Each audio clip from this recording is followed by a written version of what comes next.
My mom called the police. She hadn't heard from me in 2 days. I hadn't answered my phone or responded to any of her messages, and that wasn't like me. Not at all. She was scared. She just had a feeling something was wrong. The police took the report, but honestly, they thought it was just another case of a missing adult who'd show up eventually. They didn't see it as urgent, just a concerned mom overthinking things.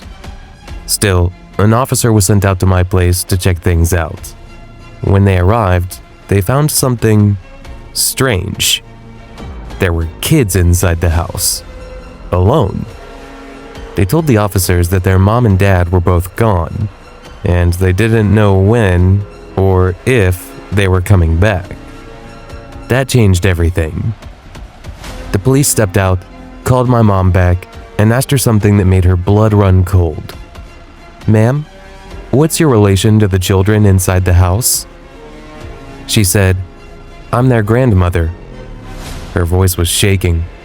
She didn't know what was going on. And what scared her even more was what I had left behind. My bank card was still on the table. My phone hadn't moved, and my truck was parked right outside the house, untouched, like I had just vanished.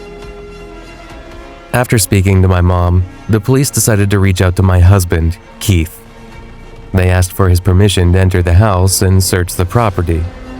He agreed. My mom met them there, and together they stepped inside. The moment they opened the door, something hit them. A smell. It was sharp, foul, like something rotting. One of the officers gagged. They looked at each other. This wasn't just some missing person call anymore. Something wasn't right. They started tracing the source of the smell, room by room, until they found it. It was coming from the trash bin in the garage. And that's where I was. Inside that bin, crammed between garbage bags, an old rug, and a pistol, was me. Barely alive. My body was motionless, and the smell, it was unbearable. Even I could smell it. I was aware. I could see the light shifting above me. I wanted to speak. I wanted to move. I wanted to tell them everything that had happened. But I couldn't. My body was too weak, and my mind, it was flickering. Everything I'd lived was replaying like a broken film reel. Then, the police pulled me out. They called my mom and told her they had found me. But her reaction, it wasn't what they expected. No tears, no panic, no shock, just cold silence. And something about that deeply unsettled the officers. She said, "Oh, I checked that trash can this morning. There was nothing there." That was the moment they started to suspect something. Why would she check the trash bin? Why was she so calm now? Even I, from inside that haze, remember feeling it. Something about her response didn't feel right. Not to me, and not to them. After they pulled me from the trash bin, our home became a crime scene. Police tape stretched across the front yard. Neighbors gathered, cameras rolled, but none of that mattered anymore, because now the investigation had begun. The police called in the forensics team. They needed answers. I was taken to the medical examiner's office. They had to determine the cause of death, or at least try to understand what had happened to me. My body was no longer speaking, but maybe the evidence would. Meanwhile, detectives began questioning my family. First, they sat down with my mother. She told them that I had always come to her, about 4 times a year, whenever things got bad between me and my husband. She said I used to show up at her door crying, hurt, angry. Then, she gave them a letter I had written to her.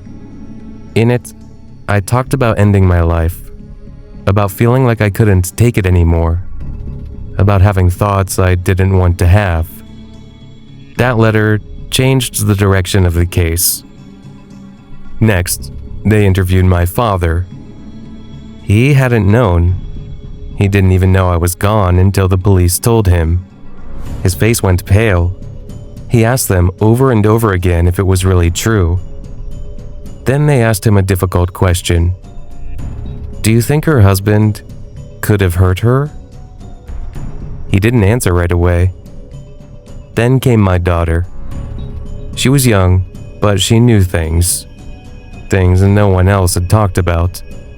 She said I used to fight with her dad all the time, that the house was full of yelling and slamming doors. She told them I had been unfaithful, that I wasn't a good mother, and that we were always arguing about money. And that's when the story stopped being simple. No one could agree on what really happened to me. But someone out there knew, and someone was lying.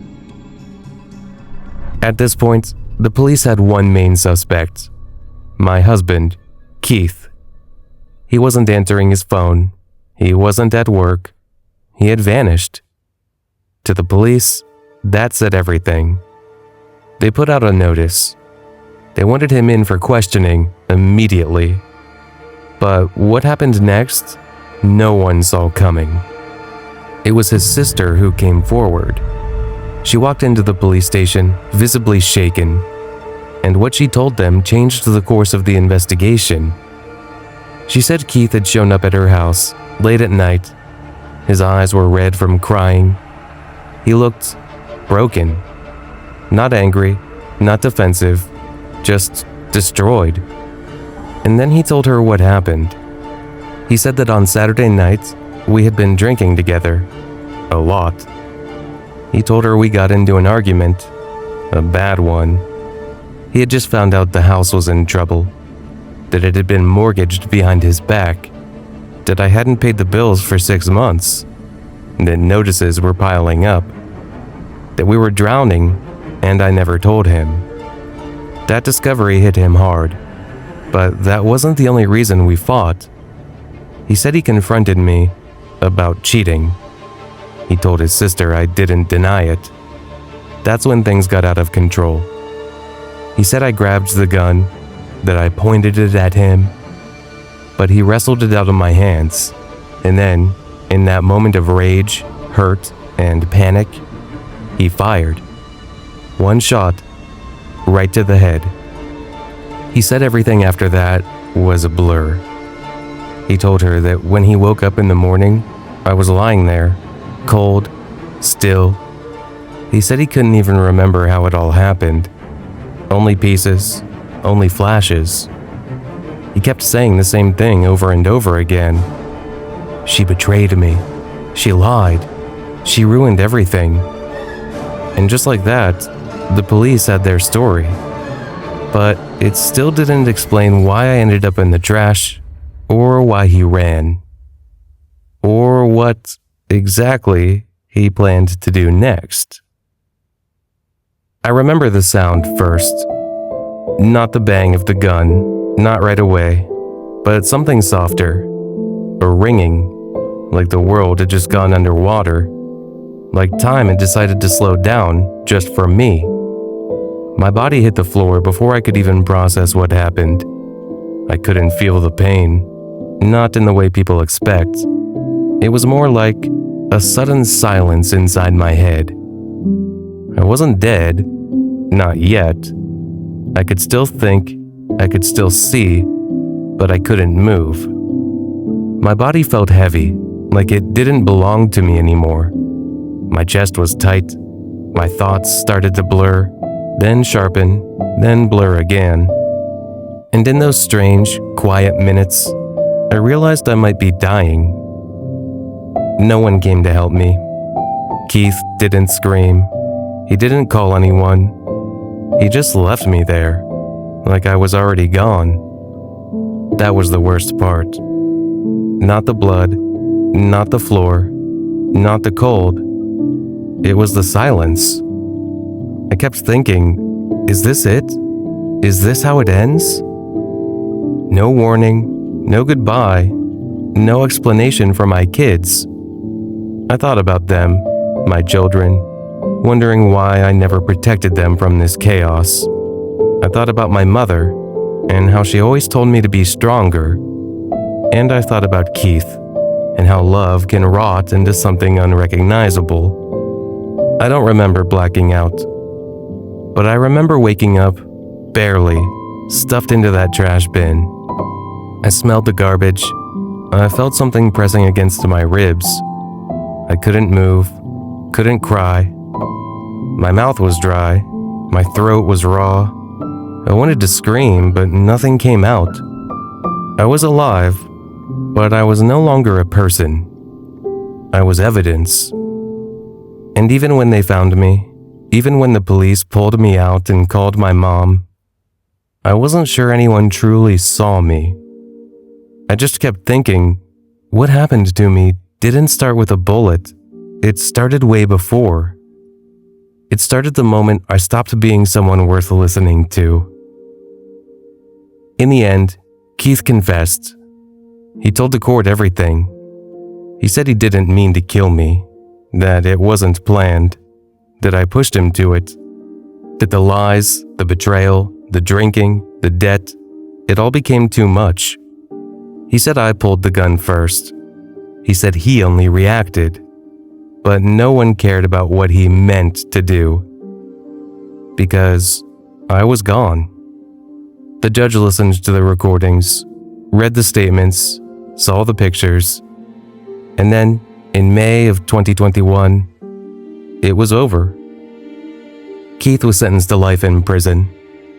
No parole, no second chances, just silence behind bars. Some people said justice was served. Others said it was just another tragedy in a long list of broken homes. But for me, none of it mattered anymore, because justice doesn't bring someone back. And the worst part is that I was buried long before my body ever hit the ground.